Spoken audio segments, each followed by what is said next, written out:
วิธีจืนปลาหมึกให้ถูกวิธีพูดป่ะเป็นคลิปเพื่อนทางนะจริงอ๋อยั่วๆจ้ากินแบบอุ้ยอลมุนขนาดเลยนะไม่รู้หลายจังดูเสียงคิดดูดิอ๋อสุดยอดเลยไม่เกี่ยวสุก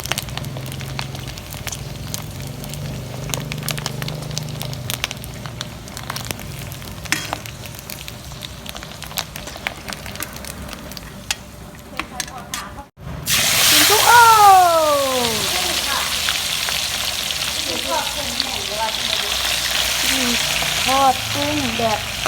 มีอรรถรสในการกิน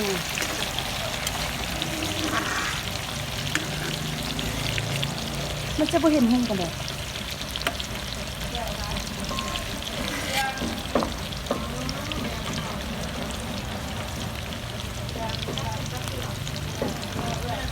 คนไปคนมารอท่า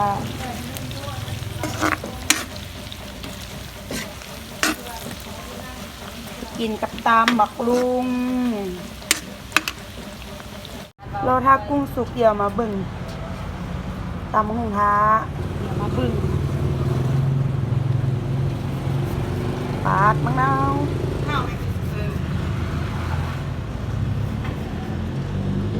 บีบใส่จุ๊ดๆที่มือเข้าเนื้อขี้มือจ้าขี้มือล้วนๆจ้าเอาปลาเด็กเจ้าใดนี่ปลาเด็กนี่แค่ตำแซ่บตำแซ่บอันนี้อู้เมียงคือว่าเหลวอิเละโอ้ประเดกอันทานอาหารก็ได้นี่แม่นว่าบ่ธรรมดาเนาะมื้อนี้ถือว่า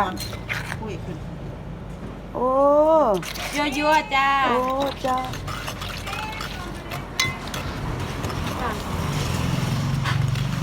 ขั้นตอนอันนี้ต่อไปก็แม่นประเดกปูใส่ในครัวเขาก็มีแต่ผู้ลุยไล่อุ้ยนี่อย่างบัดนี้ลุยอะไรวันนี้เอายังใส่เลยแล้วบัดนี้ขั้นตอนใส่บักฮุงมักลุ่งมักฮุงละตอค่ะ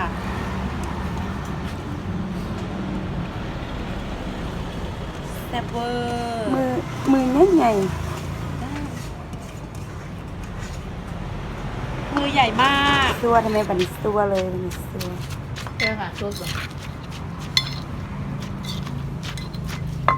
จะบุบึงสถานที่นอกเด้อบึงเอาแต่โฟกัสเอาแต่ในขบเด้อเบิ่งแต่นั่นใช่ไหมหมามันงามกับปูสุกแล้วที่เลยสุกเลยน้ำตาลมาออกเลยอ่ะเปิดได้กินกับปูนะได้ถึงได้ซิมเป็นจังไดมันคือผสมไหมมันหวานเอาปรุงอีกก่อนได้ที่แล้วเนาะเหลืองห้อยตัวลูกตกเขาเนี่ยตัวนึงก็ส่งตัวนะตกลงไปก็กินบ่ธรรมดาก็ได้เสร็จเป็นที่เหียบห้อยแล้วเอามือยิบก่อนนี่อันนี้ตัวหลัก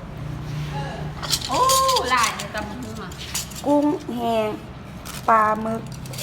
ปูจากทุ่งนาปูจากทงนาซุปนอร่อยพี่นาเนี่ยพี่ต้นให้เข้ามาดิมะขั่วลวกตั้งเลยเกี่ยวก็ไม่เวลากินแล้วบ๊ายบาย